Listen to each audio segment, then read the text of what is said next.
ขอโทษเด้อลาอายนี่นะป้าเมียบ่ได้ถึงแม้นหักเจ้าเพียงใดไอ้ป้าบ่ได้แล้วเมียคนนี้พาแรงพางายเว้ากับอายมีแต่ความดีเจ็บปวดคอยนวดคอยวี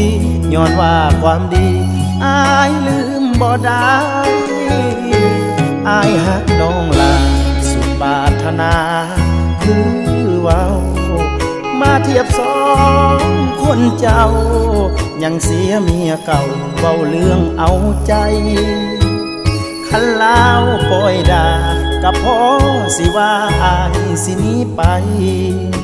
แต่นี่เราดีเหลือหลายผ้าแรงผ้างายเราเบิ่งลาวแย่เจ้าได้ความสุข